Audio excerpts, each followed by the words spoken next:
বিসমিল্লাহির রহমানির রহিম। দেশ এবং দেশের বাইরে যে যেখান থেকে ভিডিওটি দেখছেন সবাইকে আসসালামু আলাইকুম। আশা করি সবাই ভালো আছেন।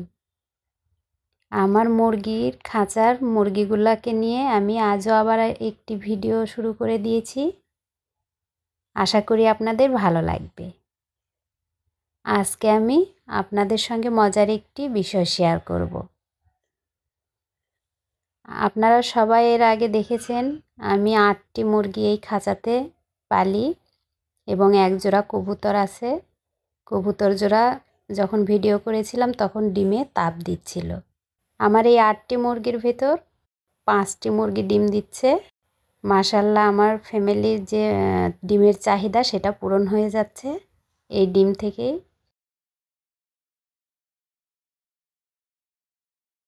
আপনারা সবাই জানেন আমি আগের ভিডিওতে বলেছিলাম এবং আগে ভিডিও দেখিয়েওছিলাম আমি এই খাঁচাতে আগে কবুতর পালতাম। এখন এই মুরগিগুলো রেখেছি কবুতরগুলোকে বিক্রি করে দিয়ে। এক জোড়া কবুতর আছে, সেটাকে আমি রেখেছি বাচ্চা মাঝে মধ্যে খাওয়ার জন্য।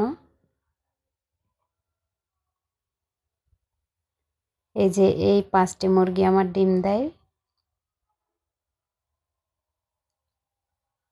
প্রতিদিন হয়তো 5টি দেয় না, কোনো দিন 4টি, কোনো দিন 3টি, আবার কোনো দিন 5টি।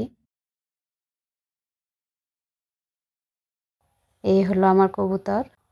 গত ভিডিওতে দেখিয়েছিলাম ডিমে তাপ দিচ্ছে, এখন বাচ্চাগুলো ফুটে বেরিয়েছে।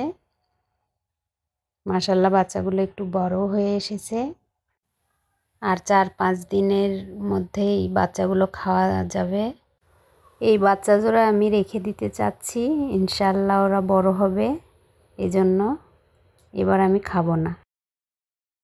আমি যে মজার বিষয়টি আপনাদের সঙ্গে শেয়ার করব সেটি হলো এই যে আমার মুরগি আজকে 4টি ডিম দিয়েছে, তার মধ্যে একটি ডিম দিয়েছে একদম বড় 2 কুসুম। দেখুন এই যে এই ডিম থেকে এই ডিমটা কতটা বড়। বেশ কয়েকদিন আগে এরকম একটি ডিম দিয়েছিল, সেটাতে 2 কুসুম ছিল। আজকে আবারও একটি ডিম দিল 2 কুসুমওয়ালা। আমি 3 পাশে খাবার দিয়ে রাখি যেন ওরা সবাই ভালোভাবে খেতে পারে।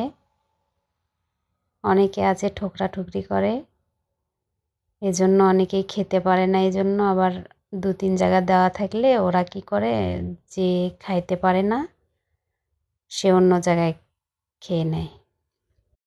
মাশাআল্লাহ, এই মুরগিগুলা থেকে যে ডিমগুলা পাই, এই ডিমগুলা দিয়ে আমার পরিবারের ডিমের যে চাহিদা এটা পূরণ হয়।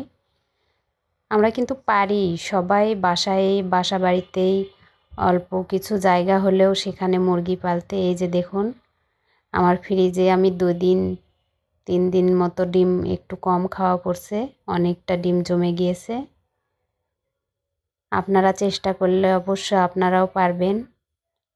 সবাই আমার এবং আমার মুরগিগুলোর জন্য দোয়া করবেন। এই শীতটা যেন ওরা ভালোভাবে সুস্থভাবে ডিমগুলো দিতে পারে। সবাই ভালো থাকবেন। আল্লাহ হাফেজ।